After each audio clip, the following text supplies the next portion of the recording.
Olá, bem-vindo à Escola de Profecia, bem-vindo a mais um vídeo super especial. O evento de coroação do rei Charles III abriu espaço para muitas teorias especulativas. A principal delas: aqui surgirá o anticristo. É compreensível esse tipo de pensamento, uma vez que vimos pela primeira vez o encontro interreligioso em evento de coroação, sem contar que o próprio rei seria coroado por um cardeal católico, o que é realmente histórico. Quem é o anticristo? Deixe-me primeiro dizer que o objetivo do vídeo é apresentar a Cristo, é levar a Cristo e a sua palavra. A Bíblia fala também sobre o anticristo. Talvez por preguiça, muitas pessoas simplesmente aceitam o que outros dizem, sem sequer pesquisar por si mesmas. Veja que quando o conflito na Ucrânia começou, logo especulações começaram dizendo que Putin era o anticristo. Mas nós não precisamos nos deixar levar pela corrente dos acontecimentos atuais para identificar o anticristo, pois a palavra de Deus, a Bíblia, nos diz quem é o anticristo, o que ele fez, o que está fazendo e o que fará nos últimos dias em oposição ao povo de Deus e em oposição a Cristo. Você quer saber? Então venha comigo para este estudo fascinante da Bíblia, da profecia bíblica. A história encontra-se em Daniel, capítulo 7, o livro de Daniel, capítulo 7, onde são descritos 4 bestas, 4 animais surgindo do mar, como você consegue ver na imagem. O primeiro animal, semelhante a leão. O segundo, semelhante a urso, com 3 costelas entre os dentes. O terceiro, semelhante a leopardo, com 4 cabeças e 4 asas. O quarto animal, terrível e assustador. Lemos Daniel capítulo 7, verso 1. No primeiro ano de reinado de Belsazar, rei da Babilônia, teve o profeta Daniel um sonho e visões ante seus olhos, quando estava dormindo. Escreveu logo o sonho e relatou a suma, o resumo de todas as coisas. O que é que o profeta Daniel sonhou, que é tão importante para nós hoje? No verso 2, falou Daniel e disse: Eu estava olhando durante a minha visão da noite, e eis que os 4 ventos do céu agitavam o mar grande. Isto é profecia. E no tema passado desta série, nós entendemos que profecia não se entende do jeito que se lê. São símbolos. E nós vimos o nosso quadro profético, aqui está. E ao nos depararmos com um texto profético, a primeira coisa que precisamos fazer é sublinhar os simbolismos usados neste texto. E aqui em Daniel 7, verso 2, encontramos 2 simbolismos, que são ventos e também mar. No verso 3, encontramos também 2 simbolismos, animais e mar. Vamos ao nosso quadro de interpretação profética. Primeiro, o que são ventos? Vento em profecia representa guerras, agitação política, de acordo com Jeremias 7, verso 1.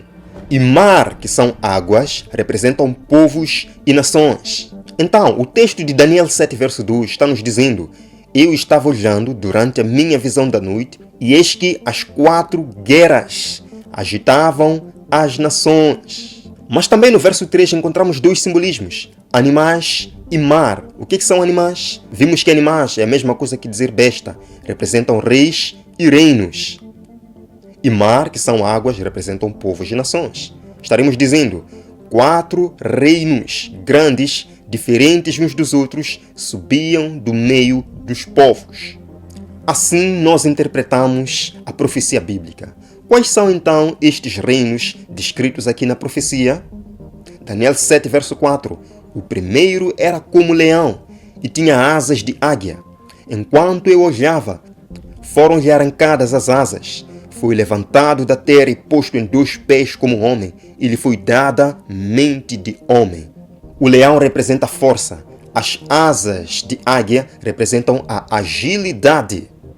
Este primeiro animal representa o reino da Babilônia, que dominou o mundo de 605 a 539 a.C. Mas a profecia não para por aqui. Vê um segundo animal, o segundo reino. Daniel 7, verso 5. Continuei olhando, e eis aqui o segundo animal, semelhante a um urso, o qual se levantou sobre um de seus lados. Na boca entre os dentes trazia 3 costelas, e lhe diziam: Levanta-te, devora muita carne. O segundo animal, nesta visão de Daniel, representa o reino dos Medos e Persas, que invadiram e destronaram Babilônia no ano 539 a.C. As 3 costelas entre os dentes representam 3 nações que os Medos e Persas abateram, que são a Babilônia, a Lídia e o Egito. A Medo-Pérsia dominou o mundo de 539 a 331 a.C. Mas a visão não para por aqui ainda. Vem um terceiro animal. Depois disto, continuei olhando, e eis aqui outro, semelhante a um leopardo, e tinha nas costas 4 asas de ave. Tinha também este animal 4 cabeças, e foi-lhe dado domínio. O terceiro animal representa o reino que destronou os Medos e Persas em 331 a.C., o reino da Grécia, liderado por Alexandre o Grande. Com aproximadamente 30 anos de idade, Alexandre o Grande conquistou quase todo o mundo conhecido. A profecia nos diz que este terceiro animal tinha 4 asas e 4 cabeças. O que representa tudo isto? As 4 cabeças e 4 asas do leopardo representam as 4 divisões do reino da Grécia, a quando a morte de Alexandre o Grande. A história nos comprova que quando Alexandre o Grande morre, os seus 4 generais, Cassandro, Seleuco, Lisímaco e Ptolomeu, tiveram a ambição de dominar. Acabaram dividindo o reino da Grécia em 4 partes, cumprindo assim a profecia bíblica, as 4 cabeças e 4 asas do terceiro animal. Na história de Roma, livro 3, capítulo 10, é dito que no dia 22 de junho de 168 a.C., na Batalha de Pydna, o império de Alexandre o Grande pereceu 144 anos após a sua morte. O reino da Grécia dominou o mundo de 331 a 168 a.C. Vem então o 4º animal nesta visão de Daniel. Daniel 7, verso 7. Depois disto, continuei olhando nas minhas visões da noite, e eis aqui o 4º animal, terrível, espantoso e sobremodo forte, o qual tinha grandes dentes de ferro. O 4º animal, terrível e espantoso, com grandes dentes de ferro, representa o reino que destruiu a Grécia em 168 a.C. É o reino romano, ou o Império Romano. E nós vemos que de fato Roma era poderosa, forte como ferro. Foi neste tempo que Cristo nasceu, cresceu, morreu, ressuscitou. Muitos dos seus discípulos, seguidores, sofreram nas mãos deste Império Romano. Nós vemos aí a imagem do Coliseu na Itália, um patrimônio histórico que mostra que de fato Roma existiu e foi um poder cruel, forte como ferro. Roma dominou o mundo de 168 a.C. até 476 d.C. Mas a profecia ainda não terminou. Daniel continua dizendo: ele devorava e fazia em pedaços e pisava aos pés tudo que sobejava. Era diferente de todos os animais que apareceram antes dele e tinha 10 chifres. Sobre o 4º animal, que é o Império Romano, Daniel viu 10 chifres. O que são esses 10 chifres? A própria profecia nos dá a resposta. Daniel 7, verso 24. Os 10 chifres correspondem a 10 reis que se levantarão daquele mesmo reino. Portanto, a Bíblia está interpretando a própria Bíblia. Os 10 chifres sobre o 4º animal, sobre Roma, representam as divisões que Roma sofreria. E nós vemos que isto é histórico. Roma foi dividida em 10 tribos bárbaras: os alamanos, os francos, saxões, suevos, vândalos, visigodos, érulos, lombardos, ostrogodos e burgúndios, que formaram assim as nações da Europa de hoje. Daniel 7, verso 8 continua a história dizendo para nós: estando eu a observar os chifres, eis que entre eles subiu outro pequeno, diante do qual 3 dos primeiros chifres foram arrancados. Olhe muito bem, entre os 10 chifres sobre o 4º animal, ou seja, entre as 10 nações que surgiram de Roma, surge agora um chifre pequeno, uma nação pequena entre as 10. Continua o texto dizendo: e eis que neste chifre havia olhos como os de homem, e uma boca que falava com insolência. A profecia está deixando claro que este chifre pequeno, que esta nação pequena, surge na Europa, entre as 10 nações da Europa, e ela fala com insolência.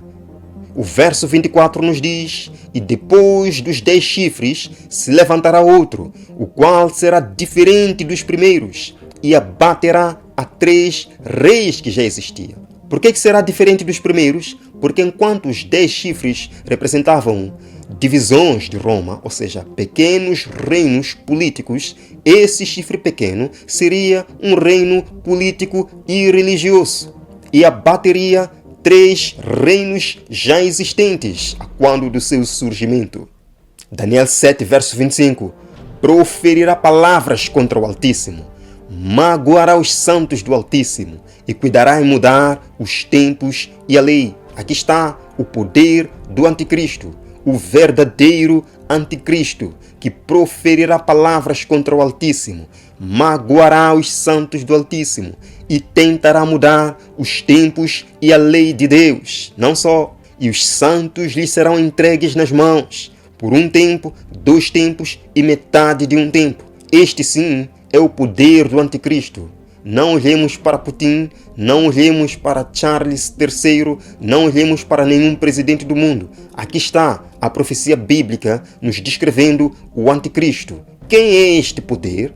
Fazendo um resumo, este poder surge na Europa, entre as 10 nações. Surge como um reino pequeno, mas seria diferente dos 10, porque ele seria político e religioso. A quando do seu surgimento, abateria 3 nações europeias que já existiam. Quem é este poder? Nós veremos no próximo estudo aqui na Escola de Profecia. Não perca, mas quero terminar lendo para vocês uma passagem. Marcos 13, verso 31, Jesus diz: passará o céu e a terra, mas as minhas palavras não passarão. A profecia bíblica nos dá garantia de uma coisa: é Deus quem controla o rumo da história. Tudo aconteceu do jeito planejado por Deus. Isso nos mostra que a maior promessa, a volta de Jesus, também irá se cumprir. Eu verei no próximo estudo aqui na Escola de Profecia.